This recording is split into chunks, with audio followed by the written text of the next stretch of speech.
大家好，唔知大家屋企會唔會有一啲燈飾係好貴或者好有紀念價值，壞咗想揾人維修呢？今次呢個客人呢，就住喺跑馬地嘅南塘道近山頂嘅位置，單位呢超過2000尺。佢之前同我哋公司購買咗一把天花吊扇，安裝當日呢，就向我哋啲師傅查詢可唔可以維修另一支舊燈。師傅呢，就請佢 WhatsApp 聯絡我哋公司同事。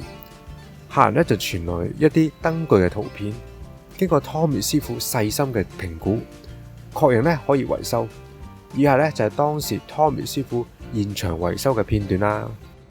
呢支燈意大利嘅，咁呢度係寫住係可以用400火嘅太陽管，不過經驗嚟講呢，就建議唔好用啦。OK， 原因點解？拆開咗入邊睇睇佢。呢條線就係嗰條火線嚟嘅，窿晒㗎啦。咁所以咧，你換光管上去又換乜嘢上去都唔着嘅。咁佢會如果窿咗、溶咗、脆咗咧，嗰層皮咧甩咗就會掂落個殼度，咁就會跳掣咯。好，呢度俾多啲你睇，條線已經係溶咗㗎啦。OK。好，我哋點樣驗證呢條線係溶咗同埋危險嘅呢？咁呢個係我支撻筆嚟嘅，依家係掂住個殼㗎，上面有火嘅，見唔見？放手冇，咁樣有，就係佢已經咧係暴露咗喺呢個帶電嘅。嗰條線已經係冇膠包住圍住㗎啦，所以成支燈都帶電㗎，唔好再用呢種結構啦。其實太陽管已經係上世紀90年代嘅產物。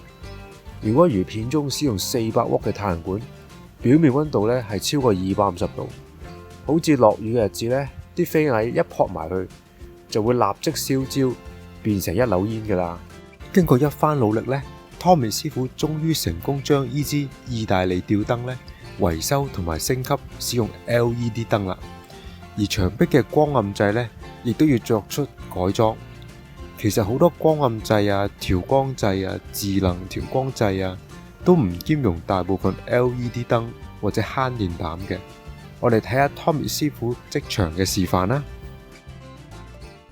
咁因為呢個呢係光暗掣嚟嘅，咁呢個光暗掣呢就唔適用於依家幫你更換呢個 LED。點解呢？一撳落去咧，佢會出現咁樣啦。因為你光暗掣咧，令到嗰個電壓變得唔穩定啊，就會係咁喺度斬啦。咁要換咗個掣做開關燈掣啦。咁依家即刻解決個問題，首先幫你 T 通佢，將個光暗掣閹咗佢。咁第日就用遙控去控制支燈啦。示範俾你睇。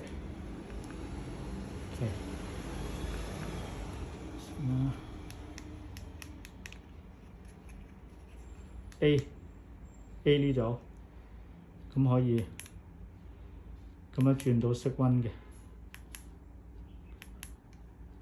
可以做到光暗嘅，掂得嘅。咁你校喺黃光都掂得，呢個黃光嚟嘅。OK， 校返光暗。佢暗咗。我哋 TY Lighting 嘅 Tommy 師傅擁有多年嘅燈具風扇維修經驗，而且佢係持牌電工，可以合法維修或者改裝燈具風扇產品。今次咧產品維修完之後咧，仲有1年嘅免費上門維修保養服務。所以大家如果有產品想維修，唔好猶豫啦，快啲 WhatsApp 我哋報價啦！